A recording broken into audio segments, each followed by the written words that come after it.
Thank you for speaking with us, sir. The political longevity of Naveen Patnaik is the biggest story of the Odisha elections. Are you confident of winning another term? I am indeed, and winning well, with a handsome majority. So you had 117 out of 147 and 20 out of 21.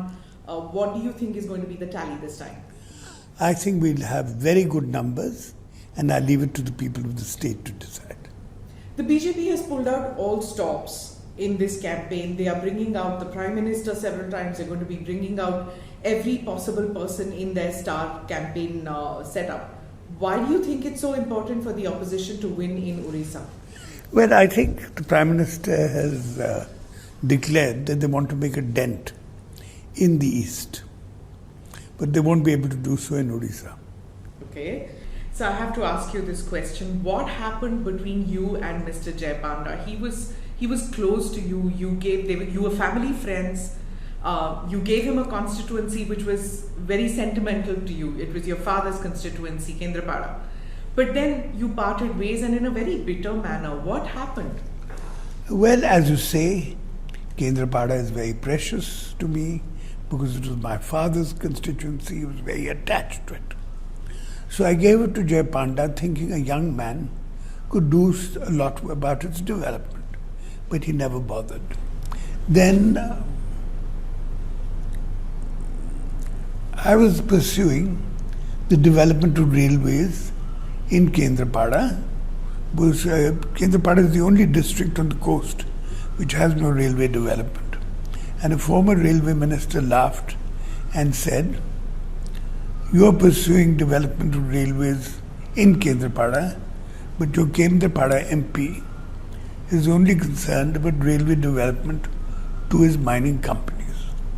That shocked me in the first place. Second of all, after 2014, a number of friends of mine from Delhi rang up very concerned because they thought I was in bad health. But my health has always been good, and I told them so. They told me that this is what Baijan Panda was spreading, which was a bit of a shock. Then thirdly, he wanted to become the chairman of the finance committee. He said that although our party doesn't have the sufficient number... Parliamentary Finance Committee. The Parliamentary Finance Committee. And our party doesn't have the sufficient numbers, so he thought that he would get the support from the BJP. I didn't think it was a good idea, so I didn't support him because of the financial dealings of his company. I didn't think it would be a good precedent. So on ethical reasons, you didn't want him to be part of the financial committee. What you're saying is you're literally accusing him of corruption or possibility of backroom deals that he could do? Well, their companies have always had a shady reputation. Then... you're accusing him literally of a conspiracy to unsettle you because this health issue that you're saying? Because he has big political ambitions. Then he started doing a number of anti-party activities, and he was strongly leaning towards the BJP. So that's how it all ended. There are many who have left the BJD and joined other parties. Do you feel that you could have done more to retain talent within your own party? No, the people who have left are the ones who were denied tickets or who have anyway been suspended from the party. So you have spoken about achievements of your tenure. A major thing that you have spoken about is the Kalia scheme. Now the BJP says that money it sends for the farmers is sent back to the centre, as compared to what you claim is that you have done a lot for farmers in your own state. No, we have, because it's not only for farmers, it's for sharecroppers, it's for landless farmers, it's also to encourage them in all kinds of agricultural activities. It's a very popular scheme. But what about the allegation that the BJP makes that you are sending back what they are sending for farmers? That's not true, and they are anyway imitating this program. So you also released a video saying that the centre has not reimbursed you for coal royalties. Can you expand on that? I can indeed. Coal royalties should be revised every 3 years. They still haven't revised it for 5 years. So we've lost 10,000 crores of revenue on that. You can imagine what we could have done with that money. The image that one had for decades about Odisha was a state which was plagued by natural calamities, unable to handle it, whether it was hurricanes, famine, food shortages, and things like that. You seem to have crossed the hub. How did you manage that, and have you crossed the hub actually? Well, 3 of the major achievements of our government. One is to have raised 8 million people above the poverty line. That's the highest in the country. Secondly, as far as disaster management is concerned, before 2000, we took over in 2000. Odisha was known for bad management of natural calamities. Now we managed them very well indeed. We've got a lot of international acclaim from this, even from the United Nations. And we have given the people a transparent and clean government, while they knew in the past very corrupt governments. The allegation that the BJP continues to make that it's a corruption-ridden government, there's scam after scam, but somehow it doesn't seem to stick to you. But there is the allegation that the BJD has given a scam-tainted government. That is absolutely untrue. Right. You say that you have pulled out millions out of corruption, out of poverty. But in spite of that, Odisha continues to be among the second poorest state out of 14 poor states in the country. We are doing very well on all development parameters, and we are indeed a rising state. But there are still millions who don't have access to clean water, health, education. Do you feel that, who's to blame for all that then? We are trying to provide them all that. Besides, there's food security, our scheme of 1 rupee rice, 25 kilos of that. We're giving pakka houses to all the people who don't have pakka houses. In fact, in a year's time, there'll be no kacha houses in the state. But sir, 3 terms and it's still not done. Work still in motion? A great deal has been done.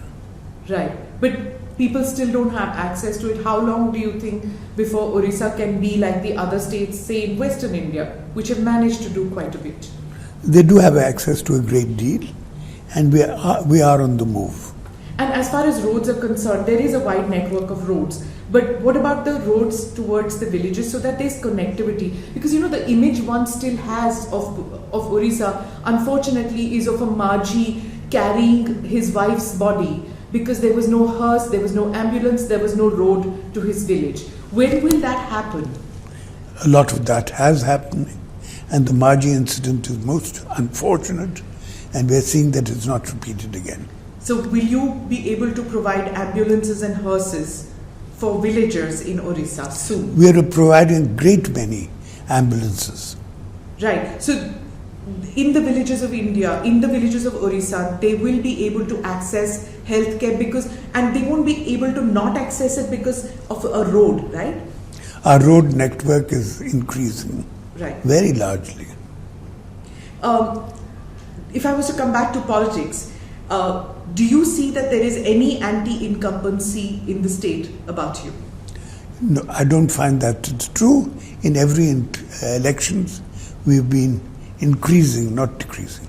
Do you feel that the electorate in Odisha is able to figure out the difference between voting for the state and voting for the centre? If yes, what happens if you don't get the numbers to the centre but get elected in the state? Will that disappoint you in a way that you can't get the numbers? No, in the last elections, we have 21 Lok Sabha seats.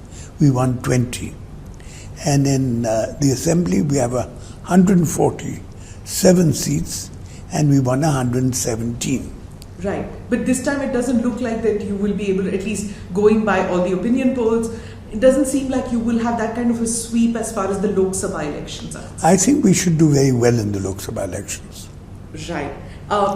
So if I was to say that, the BJP campaign has been extremely strong, whereas you don't seem to attack the BJP. It's only just yesterday you spoke about the Chilka Lake issue. Could you expand on that a little bit, please? Well, it's not my policy to attack people personally. I attack their work, their schemes. And as far as the Chilka Lake issue is concerned, why is it so close to you? Because your statement was a little poignant, in which you said that so long as I'm alive, I will respect and I will make sure that the biodiversity of Chilka Lake doesn't get hurt. If you could tell us a little bit about that, because it's obviously close to you and to Odisha. You see, Chilka Lake is the largest brackish water lake in Asia. Secondly, environmentally, it's very important. It's one of the Ramsar projects. And what the center wanted to do was to put a airfield and all kinds of development there, which would have disturbed the environment. So I stopped it. Why did you say so long as I am alive? Why did you say that? Well, one can keep fighting for things all one's life. Isn't that true? Yes, but it seemed very personal, as if it's your personal. Everything seems to be it's my mission in your speeches, in what you do. Which indeed it is. Okay. So the BJD is run by a one-man show, is that right? Your vision? That's not true. We have a very large and democratic party with vice presidents, with general secretaries, with many workers and leaders. But the allegation is that you're totally run by the bureaucracy. That's a rumor that's been there since 2000. You have a team of very strong bureaucrats with you. We have good bureaucrats who work for the development of the state. But there's also that comparison between you and Mr. Vajpayee, that just like Mr. Vajpayee had Brijesh Mishra doing everything, you have a Mr. Pandian doing everything for you. I don't think it's possible for one human being to do everything. Right? But everybody used to say that Brijesh Mishra is the de facto PM, or he's the shadow PM, and Mr. Pandian is the shadow PM, CM. I don't think it's true in either of the cases. Right. Two cases for which you've been attacked quite a bit. One is the chit fund and the mining scams. They seem to, the BJP seems to say that, these are two things that Mr. Patnaik doesn't even bother to defend. It's not true. The mining scam has been thrown out by the Supreme Court, and the chit fund, the little of which there was in Odisha, is all being handled. People are being given back their money. Let me come to coalition politics. Of course, it's the biggest conspiracy doing the rounds that there is some kind of a backroom understanding between you and Mr. Modi. That's not true. We are equidistant from both the BJP and the Congress. But it's the Noora Kushti, the shadow boxing that you're doing with Mr. Modi, very gentle and suave and sophisticated attacks. There's nothing. He also goes Naveen Babu, and you also are very, very, very gentle in your attacking, unlike the other chief ministers. Well, it's not my style to attack personally, as I said. What is your style, sir? It's remained just in Odisha. Why? After so many years, you just don't say anything about national politics? Well, my my interest is to stay here and to see to the state's development and welfare. I have no national ambitions. So, if the BJP doesn't get the numbers, then there is no chance of you giving the support. Any party or coalition who supports the development and the just claims of Odisha will have our support. That party's ideology doesn't matter. So long as they support Odisha, it's fine? Well, all parties' ideology is democratic, but I do want them to support Odisha's claims. So in case the BJP needs your support, their matters, their view about internal security, external security, about secularism, their Hindutva, espousing the Hindutva cause, that all doesn't bother you? Well, let's see the results. Let's see which parties get what numbers. Right. Sir, I'm going to ask you about your relationship with your father. He was an overarching figure in Odisha politics, also in national politics. You got into politics after him. He never groomed you, he didn't believe in dynasty. No, not at all. He didn't believe in nepotism, and he didn't know that any of his children would go into politics until he passed away. I had no idea that I would either. Mr. Gujral, the then Prime Minister, asked me to stand from his parliamentary seat, which had been vacated with his demise, and I did so. Right. What was your relationship, if I may ask, what was your relationship with your father? The reason I'm asking this is in most political families, there is a kind of a glorification of the politician in the family, the father figure. Did you have a warm, friendly relationship with him? I had an extremely warm and friendly relationship with him. I also respected him a great deal because he was a person of many merits. He also had played a kind of an advisory role when it came to Indira Gandhi. She consulted him on many matters. Did that continue later with the Gandhi family? Did Rajiv Gandhi speak to you? Did Sonia Gandhi ask you? No, none of them have spoken to me. When it comes to Rahul Gandhi, have you met him? Do you speak to him? Did you speak to him ever? I've never met him. You've never met Rahul Gandhi? No. You have that relationship which your father had with the Nehru Gandhi family did not continue with you? No, it didn't. What about with Mr. Modi? You've met him? I've met Mr. Modi. I meet him officially several times. It's a perfectly civil relationship between the Prime Minister and the Chief Minister. So all the other chief ministers in this election have decided that their fight is not so much with the candidate or with anybody else in that area, but it's completely Mr. Modi. I've just come back from Karnataka. Mr. Kumaraswamy is attacking Mr. Modi. The similar situation is visible in West Bengal, in Andhra Pradesh. Everywhere it is against Mr. Modi, but not in Odisha. Why? Because I don't attack anyone personally. I may attack their schemes, their programs, but not them personally. And that's the case with all BJP leaders. Does it percolate to your entire leadership in the party? I think it does. Everybody decides that Odisha and not BJP or national politics. Why is Odisha so insulated from national politics? We are not. We have parliament members in the centre, and they take on all issues related to the centre. So, for example, everybody spoke about the Balakot strikes and all, but you didn't. As a matter of fact, I did not. Does external security, internal security of the country, it's not in your focus now? Or Of course it matters, right. But I didn't speak about it. So, everybody wonders, what about the party after Mr. Patnaik? Have you groomed a successor? Who's going to lead the party? Because there seems a vacuum right now. I haven't groomed a successor, and the people in the party will decide. Is that exactly what your dad did? Absolutely. And your sister, will she also not get into politics till you decide or till she decides? She's not interested in politics at all, and anyway, she lives in New York. She has no intention of coming back? No intention of entering politics. Thank you very much for speaking with us, sir.